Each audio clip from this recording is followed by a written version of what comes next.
ప్రభు అయిన యేసుక్రీస్తు నామములో మీ అందరికీ ప్రత్యేకమైన శుభాలు తెలియజేస్తా ఉన్నాను. మరి మీరందరూ దేవుడి కృపను బట్టి మరి బాగున్నారని ఆశపడతా ఉన్నాను. అయితే ఒక వాక్యముతో మరి దేవుడు మనతో మాట్లాడి ఆశపడతా ఉన్నాడు.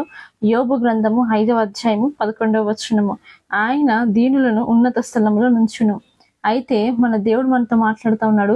ఆయన దీనులని ఉన్నత స్థలంలో నుంచే దేవుడు.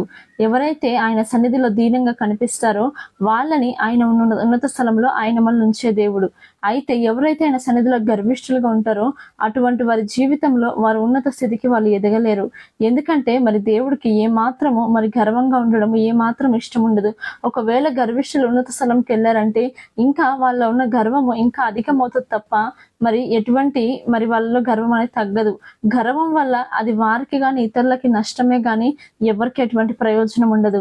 అయితే మరి ఎవరైతే దీనులుగా ఆయన సన్నిధిలో ఉంటారో వాళ్ళని ఆయన ఉన్నత స్థలంలోకి ఆయన హెచ్చిస్తాను. ఈరోజు మన దేవుడు మనతో మాట్లాడుతూ ఉన్నాడు. మరి దీనులు అంటే ఏంటండి, మరి దీనులు ఎవరండి అని ప్రశ్న మీ మనసులో ఉండొచ్చు. దీనులు ఎవరంటే మరి దీనంగా ఉన్నవారికి ఉండవలసిన మరి మొదటి లక్షణం ఏంటంటే వాళ్ళ జీవితంలో ఏది ఏమైనా సరే కానీ వాళ్ళ జీవితంలో దేవునికి మొదటి స్థానం ఇస్తారు. ఈ రోజు మరి మీ దినాన్ని మరి దేనితో ప్రారంభిస్తా ఉన్నారు? మరి ఫోన్తో ప్రారంభిస్తా ఉన్నారా, లేకపోతే ఇంకా ఏమైనా ఈ లోకానుసరమైన ఆలోచనలతో మరి చింతిస్తూ బాధపడుతూ లేకపోతే మనుషులకి స్థానం ఇస్తా ఉన్నారా? మీరు మీ జీవితంలో మొదటి స్థానం దేవునికి ఇవ్వండి. ఆయన మనల్ని హెచ్చించలేడండి. దీనులకు ఉండాల్సిన మొదటి లక్షణం ఏంటంటే మొదటగా దేవునికి స్థానం ఇవ్వడము, మొదటగా దేవునికి లోబడ్డము, మరి ఆయనకి స్థానం ఇచ్చి మరి ఆ తర్వాత దేవుని మాట ఆయనకు మన సెలవీయగానే మన జీవితంలో ఏదైనా కార్యము చెయ్యమని చెప్పినప్పుడు ఆ కార్యము చేయడము, ఆ స్థలంలోకి వెళ్ళొద్దు అని చెప్పినప్పుడు మరి అక్కడ వెళ్ళకపోవడమే మరి దేవునికి లోబడ్డమండి. అయితే ఈరోజు దేవుడు మాట్లాడుతూ ఉన్నాడు, మన జీవితంలో మనము గనక దేవుని దృష్టిలో దీనులై ఉంటే ఆయన తప్పక మనల్ని ఉన్నత స్థానం నిలబెట్టే దేవుడు.